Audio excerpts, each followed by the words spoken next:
It's February 2013, and at Vandenberg Air Force Base in California, a lone rocket stands poised under a cloudless sky. T-minus 10, 9. As the countdown begins, there's tension in the air. It's a perfect day for going into space. But with so much riding on this one launch, there's good reason for mission controllers to be nervous. The Atlas V rocket carries an advanced space explorer, one with cameras that can peer in multiple wavelengths and reveal hidden details the human eye can't see. If this mission fails, decades of groundbreaking science will be in jeopardy. But if it succeeds, it will vastly strengthen our understanding of the most interesting planet in the solar system. The planet is Earth.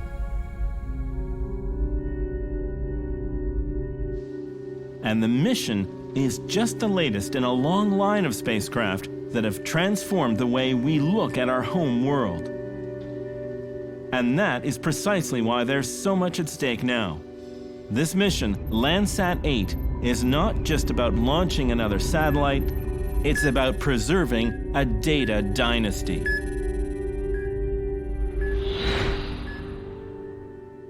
The Landsat program has already been running for more than 40 years, providing an unbroken record of our planet during a period of astonishing change.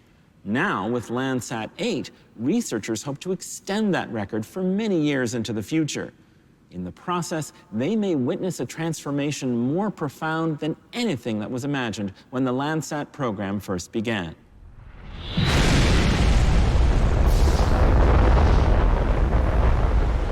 It was a beginning inspired by a very different goal. In the early 1960s, the Soviet Union was leading in the space race, and the United States was sparing no expense to overtake its rival superpower. The objective was to be the first to land a manned spacecraft on the moon.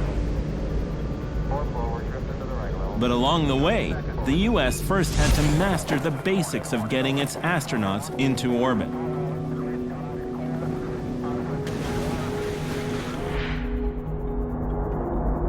The first flights were solo and brief. Astronauts had relatively little time to absorb the incredible views that they were getting as they looked down on Earth. But that began to change in 1962, at the tail end of the Mercury program. By then, US astronauts were equipped with high-quality handheld cameras, and they had the time to use them. The final Mercury mission lasted over 34 hours. The photographs that resulted were amazing, especially in an era when scientists were still using black and white aerial photos to study Earth's terrain. As the Mercury program transitioned into the Gemini program, the orbital flights got longer, sometimes lasting several days, and the pictures got even better. By 1966, Gemini astronauts had snapped about 1,100 images, training their cameras on mountains, lakes, deserts, and coastlines. Often their pictures brought into sharp focus remote regions of the Earth that were hard to access and poorly studied. These pictures were not only stunning, they were clearly useful for scientists. Before then, pictures taken from orbit had been used mainly to observe weather patterns. Now researchers were beginning to understand the benefits that might come from having a satellite dedicated to exploring Earth's surface from space. A leading proponent of the idea was William Pecora, director of the United States Geological Survey. Pecora could see that the space program had the potential to greatly improve our knowledge of Earth's agricultural and natural resources. And this was just when population growth and industrialization around the globe were making such information vitally important. So, in September 1966, Pecora pushed the US Department of the Interior to unveil a new program of space-based observation. Its centerpiece was called the Earth Resources Technology Satellite. But not everyone was enthusiastic about the idea. With NASA already deeply invested in a manned mission to the moon, government administrators were reluctant to spend still more money on another completely different space project. Others worried about the legal and political implications of launching a satellite that could see the territories of other nations up close from orbit. And then there was the US military, which had already been operating its own series of spy satellites since 1959. Defense officials were not at all eager for the public to grasp the remarkable power of surveillance from space. Despite these obstacles, the idea of an Earth-observing satellite for civilian use gradually gained support. In 1970, NASA got the green light to build such a spacecraft. Its design was a modified version of the weather satellites which had already been flying since 1964.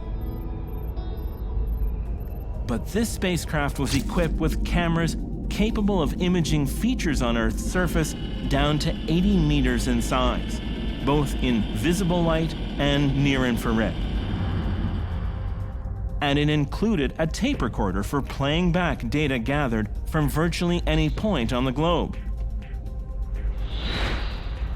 Assembly proceeded rapidly, and on July 23, 1972, the Earth Resources Technology Satellite, ERTS-1, was successfully launched into orbit. Sadly, William Pecora, the geologist and federal administrator who had pushed so hard for the mission, had died in hospital just a few days earlier. He was 59. Pecora never had the chance to witness the scientific returns from the satellite, which was later renamed Landsat-1. But the returns were impressive. And over the next 5.5 years, Landsat-1 would provide a treasure trove of data about our planet. And it was not alone. In 1975, Landsat-2 was launched, adding to the program's reach and extending its lifespan another 5 years further into the future. That pattern would continue with a series of overlapping missions into the 80s and beyond. And not a moment too soon. Landsat may have been born out of the space race, but it would come of age just as scientists were racing to understand profound environmental changes taking place on Earth. Thanks to Landsat, they would have a front row seat.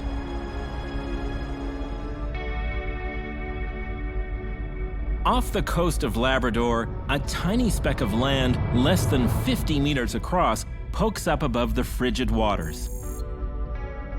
Uncharted after centuries of maritime exploration, it was finally spotted by Landsat-1 in 1976.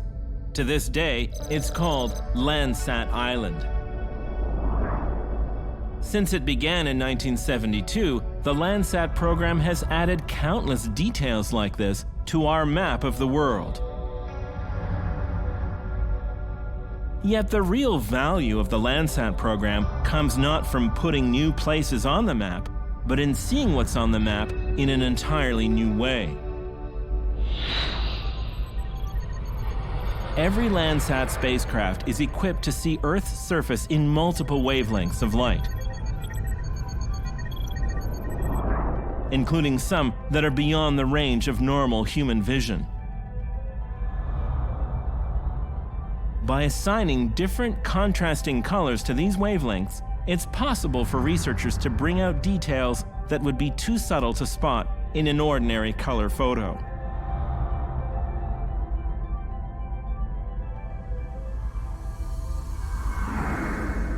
Here, for example, a small but lush corner of Oman stands out in marked contrast to the barren desert that surrounds it. This region is different from the rest of the Arabian Peninsula because the mountains here capture monsoon rains during the summer, supplying water to a rich and fertile strip of coastal lowland. Elsewhere, this vividly colored section of Axel Heiberg Island in Canada's high Arctic shows the extent of icy glaciers, here seen in blue, among the island's rugged mountains, which appear in yellow. Landsat can also reveal other more ephemeral features. Here, newly transported river sediments form ghostly ribbons off the Mississippi Delta. While here, in the Pacific Ocean, about 600 kilometers west of Chile, wind blowing over a remote island forms a repeating pattern of eddies in the clouds.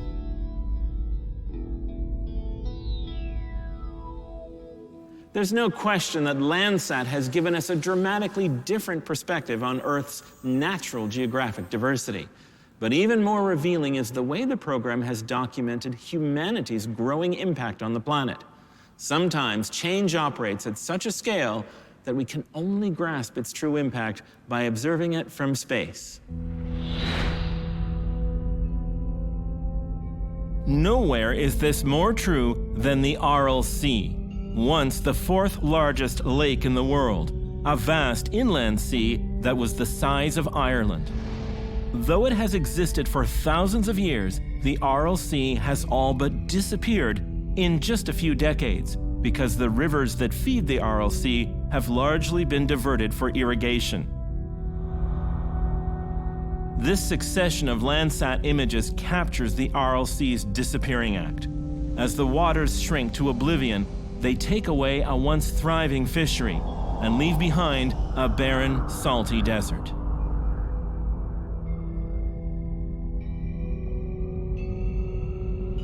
Landsat has also proved crucial for documenting a very different kind of loss. In the Amazon basin, the program's satellites have witnessed the clearing away of vast swaths of rainforest for logging and agriculture. This sequence shows how that process has unfolded in Rondônia, a state in northwestern Brazil. The rainforest is first divided up in a fishbone pattern as logging roads extend into undisturbed territory. Then, the parceled sections of forest are systematically removed.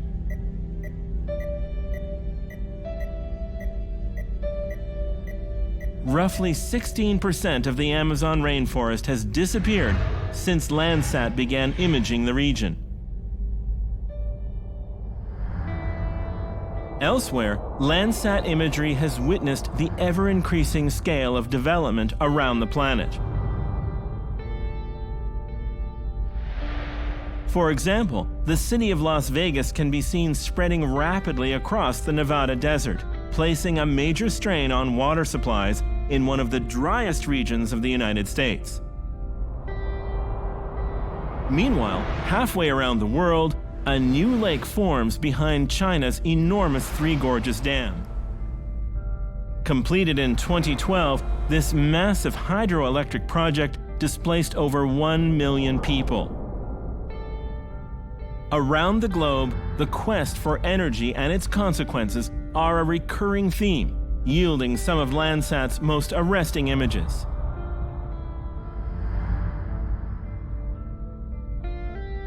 In the wilderness of northern Alberta, Landsat looks on as vast swaths of land along the Athabasca River are opened up for oil extraction.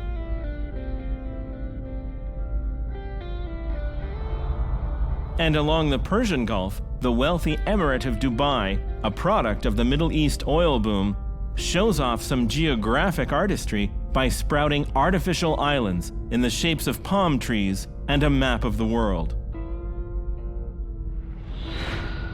Yet it's clear that on the real world map, the continued use of oil and other fossil fuels is having a profound effect on the planet.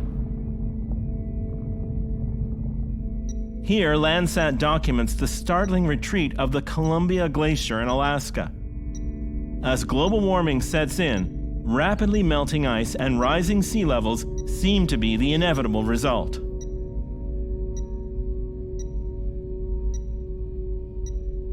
Yet, just as our awareness was growing about the magnitude of this change, Landsat's invaluable perspective on our planet was at risk of disappearing for good.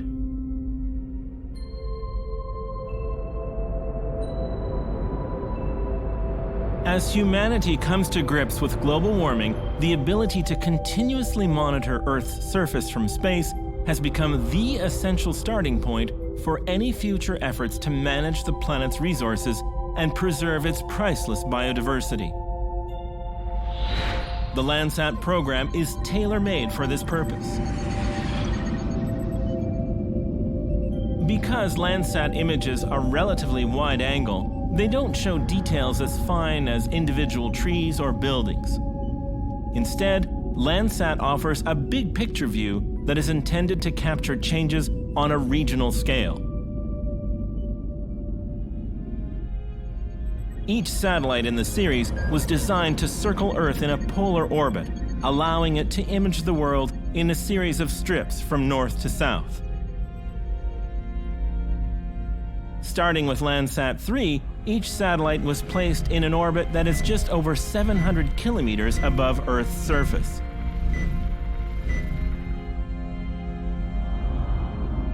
The orbit is also synchronized with the Sun, so that each time the satellite passes overhead during the day, the local time down below is about 10 o'clock in the morning. The timing and positioning of the orbit means a satellite can image any particular spot on the planet every 16 days, and always at the same time of day. This is especially useful for tracking long-term trends, because every time an image is captured of a particular location, the lighting angle is about the same as the time before. Because of this visual continuity, the Landsat database becomes more valuable the longer it accumulates, which is why researchers were especially worried when Landsat 6 failed during its launch in October 1993.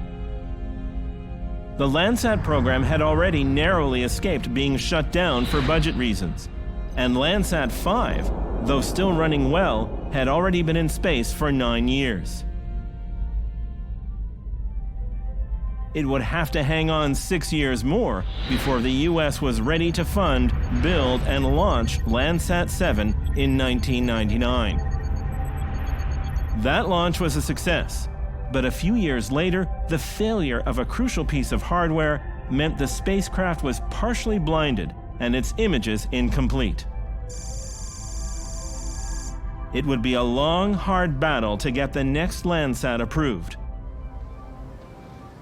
By the time it was ready for flight in 2013, Landsat 8 was not only the most sophisticated satellite in the series, it was also a rescue mission for the entire program. Then, just 6 weeks before the big launch, Landsat 5 finally gave out. After a record-breaking 28 years of observation, it stopped communicating with mission controllers in January of 2013. That meant only Landsat 7 was left, and it was no longer operating at full capacity. So, by February, with Landsat 8 on the launch pad, the fate of the entire program hung in the balance.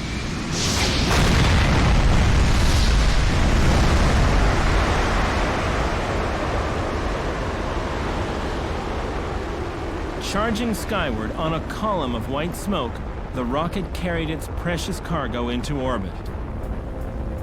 A short time later, the good news was confirmed.